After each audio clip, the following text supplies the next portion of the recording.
Hello and welcome, hope you are doing good. और group stage का last match है, Saudi से है, उसके बारे में बात करेंगे। लेकिन पहले मैंने सोचा कि यार अभी ही वीडियो बना देता हूँ बिकॉज अब मुझे ऑफिस के लिए निकलना है। एंड यार ये दो चीज़ें ना हो नहीं, मतलब मैं थोड़ा सा परेशान हो रहा हूँ, मुझसे हो नहीं पा रहा है इधर भी। सो इस वजह से मुझे पता है मैच कल है। यूजुअली हो सकता है लोग आज रात में वीडियोस डालेंगे जो भी कंटेंट क्रिएट करते हैं, या फिर हो सकता है कल सुबह डालेंगे। बट मेरे पास टाइम नहीं होता है बिकॉज मैं रात को बहुत लेट आऊँगा, तो मैंने सोचा अभी डाल देता हूँ। एंड आई एम श्योर कि आप लोगों की तरफ से मुझे सपोर्ट मिलेगा इस चीज़ का। But thank you so much, आप लोगों में से जितने भी लोग मुझे देख रहे हैं, मुझे सुन रहे हैं, कमेंट जितने लोग करते हैं, बहुत बहुत शुक्रिया यार। कुछ चीज़ें थी जो मिस हो गई थी, उसके बारे में बात करेंगे। एक कमेंट आया था कि आपने फील्डिंग के बारे में बात नहीं करी, और मैंने एक और चीज़ मिस कर दी थी। आसिफ शेख ने 1000 रन कंप्लीट कर दिए और उन्होंने रोहित पटेल को पीछे छोड़ दिया। रोहित पटेल ने 44 इनिंग्स में करे थे, उन्होंने 41 में कर लिया है। तो ये भी मिस हो गया था उस दिन। तो मतलब थोड़ा रश में कुछ चीज़ें निकल जाती हैं हाथ से। बट यस, खैर इंपॉर्टेंट क्या है, इंपॉर्टेंट नेक्स्ट मैच है, कुछ उसके बारे में बात कर लेते हैं।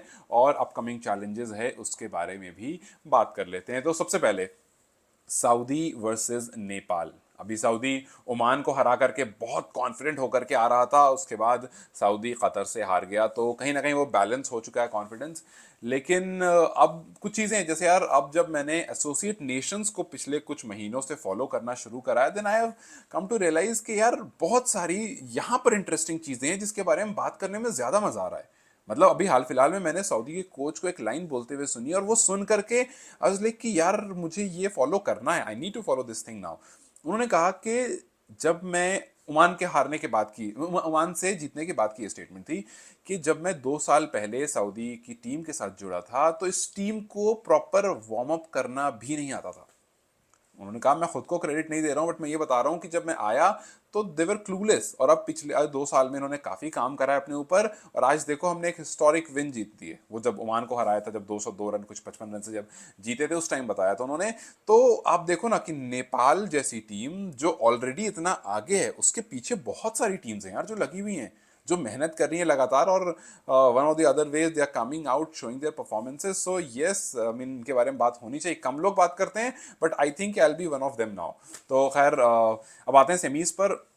नहीं, सेमीज पर नहीं, पहले इस पर आते हैं फिर सेमीज पर जाएंगे। सेमीज तो खैर भी टाइम है। सऊदी वाले मैच में मुझे दो तीन चीज़ें लगती हैं जो नेपाल को शायद ध्यान देनी चाहिए। और फिर मैं बोलूँगा तो फिर पब्लिक बोलेगी यार क्रेडिट मत लिया करो। मैं क्रेडिट नहीं ले रहा हूँ, मैं सिर्फ ये कह रहा हूँ कि बहुत लोग ये बात कर रहे हैं कि आपको वो जो कर्स होता है ना, उसको ब्रेक करने के लिए एक मैच हारना ज़रूरी होता है। हमने देखा अभी बड़ौदा वाली जो सीरीज चल रही थी वहां पर भी ऐसा ही हुआ। ये जो कर्स वाला जो मेन जो टॉपिक चल रहा है ना, ये इंडिया वाले वर्ल्ड कप के बाद बहुत ज्यादा उठ गया है। जब इंडिया अनबीटन थी और लास्ट में आकर के फाइनल्स में हार गई, तो सब कह रहे थे कि भाई एक मैच हारना ना जरूरी होता है। आप एक मैच हारो, उसके बाद ना आप रिकवर कर जाते हो, और फिर आपके ऊपर थोड़ा सा वो प्रेशर जो रहता है वो कम हो जाता है, बिकॉज आपको पता है कि कैसे उससे रिकवर करना है। So I don't really believe in this, मैं इतना सुपरस्टिशियस नहीं हूँ। ऑल आई नो कि आपकी परफॉर्मेंस आपके लिए काम करती है उस दिन पर। हाँ, हमने देखे हैं पास्ट में कि जब आप सेमीज से पहले एक मैच हार जाते हो तो फिर आप ज़्यादा कॉन्फिडेंट हो जाते हो और आगे फाइनल्स और सेमीज अच्छे से निकाल लेते हो। लेकिन खैर इंपॉर्टेंट ये है कि पहले भी टीम्स रही हैं अनबीटन रह करके, जीती है ट्रॉफीज, खुद नेपाल जीता है, बहुत सारी टीम्स जो जीती हैं, तो ऐसा कोई प्रॉब्लमेटिक नहीं है। एक चीज जो मुझे लगता है नेपाल को करनी चाहिए वो ये कि उसको चेंज नहीं करना चाहिए। मतलब I really don't believe in this कि आप सेमीज से पहले एक मैच खेल रहे हो, उस मैच का कोई खास फर्क नहीं पड़ने वाला है, तो आप चेंजेस कर लो उसमें, यार एक अच्छा फ्लो बनाए। अभी अभी आपके बैटर्स टॉप ऑर्डर जो है वो डिस्ट्रक्टिव फॉर्म में आए हैं, आप उनको एक मैच के बाद बिठा मत देना कि भाई जैसा आपने बिठा दिया था पहले कि अच्छा इनको बिठा देते हैं, नए नए लोगों को खिलाते हैं, जो बेंच है उसको लेकर आते हैं, ट्राई करते हैं, इनको सेमीज में ले आएंगे। आई डोंट थिंक कि that is a good way to go ahead. मुझे लगता है ये नया टच आया है, अच्छा टच आया है, ये बहुत ज्यादा रिक्वायर्ड है। Let it be. सऊदी के सामने जाओगे, खेलोगे, डोमिनेट करके आना उनको। मतलब ठीक है, Saudi is a good team, but आप स्ट्रांग हो बहुत ज्यादा उनसे, तो डोमिनेट करके आना, आप दिखा कर आना कि हम स्ट्रांग हैं। और उसके बाद ये जो मैच के पहले जो बातचीत होती है ना, जो प्लानिंग होती है ना, वहां पर इस चीज को डिस्कस कर लेना कि यार मतलब हम, मुझे पता है सब कोई करते हैं, बट वो सेमीज वाली डिस्कशन होती है जो आपको बूस्ट करती है, वो जो विराट कोहली वाली एक बहुत फेमस होती है ना, जहाँ पर ऑस्ट्रेलिया में जाकर के ऑस्ट्रेलिया को हराया था कि ये जो तुम्हारे पास दिन है, जितने भी घंटे बचे थे, इसको ऐसा खेलो जैसे आखिरी है। तो वो जो एकदम था, चढ़ करके उन्होंने हराया था। तो कुछ ऐसा पावर बूस्टर डालो कि आपको पता हो कि आप भाई सेमीज खेलने जा रहे हो, फिर आप भाई फाइनल्स खेलने जा रहे हो। अब सेमीज में आप किससे भिड़ोगे, दैट्स अ सेपरेट डिस्कशन, उसको बाद में करेंगे। लेकिन इस पॉइंट पर आपकी बॉलिंग अच्छी हो गई है, आपकी fielding it has been magnificent. हम देख रहे हैं कि फील्डिंग में चेंजेस आए हैं और रनआउट धड़ाधड़ थ्रो लग रहे हैं भाई। तो अब आपकी सोचो ना आप यार, आपकी स्ट्रेंथ अच्छी हो गई है, आपकी जो फील्डिंग डिपार्टमेंट है वो स्ट्रांग हुई है, ब्रेक मिल चुका है आपको एक दिन का। तो क्या फायदा बनता है बेंच को यूज करने का? आपको ब्रेक मिला है ना भाई, आगे ये ब्रेक मिलेगा आपको, जाहिर सी बात है। तो ये जो ब्रेक मिल गया है, प्लेयर्स को कामनेस मिल गई है, आप उसके बाद प्लेयर्स को दोबारा आने दो, उस अग्रेशन से दोबारा खेलने दो। और अच्छी बैटिंग मिली थी, एक बार फिर से डोमिनेट करने दो, अच्छी बॉलिंग आएगी वहां से डोमिनेट करने दो, अच्छी फील्डिंग होगी वहां से डोमिनेट करने दो। कोई चेंजेस करने की जरूरत नहीं, बिकॉज आपके प्लेयर्स के परफॉर्मेंस आप देखो ना, अभी ऐसा नहीं है कि एकदम हल्का सा इम्बैलेंस चल रहा है। एक में इसने करा, एक में उसने करा, एक में दीपेंद्र ने मार दिया, एक में गुलशन और संदीप ने आकर के परफॉर्म कर दिया, एक में टॉप ऑर्डर ने परफॉर्म कर दिया।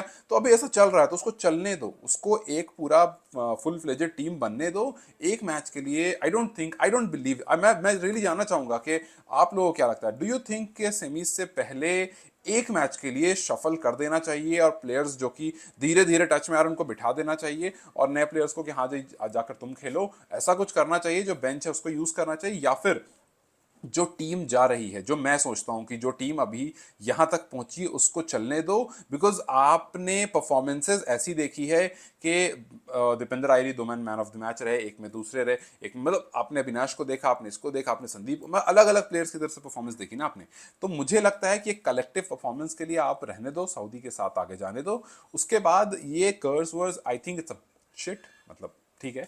आई थिंक इट्स नॉट समथिंग जो आपको स्पोर्ट्स में बहुत ज़्यादा ध्यान रखने की ज़रूरत है। मैं नहीं मानता हूँ, इसलिए मैं कह रहा हूँ, बहुत लोग मानते हैं।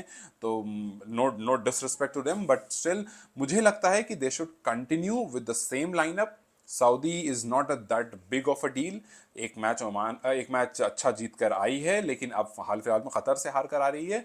तो वो भी बैलेंस्ड होगी और उसको पता होगा कि ये अपना बेस्ट देना है। और एक टीम जिसके पास हारने के लिए कुछ नहीं है, उसके साथ आप जब खेल रहे हो तो क्यों जीतने दोगे उसको? उसको जाओ, उसको मारो, और क्या, मार के अनबीटन वहां से लेके निकलो।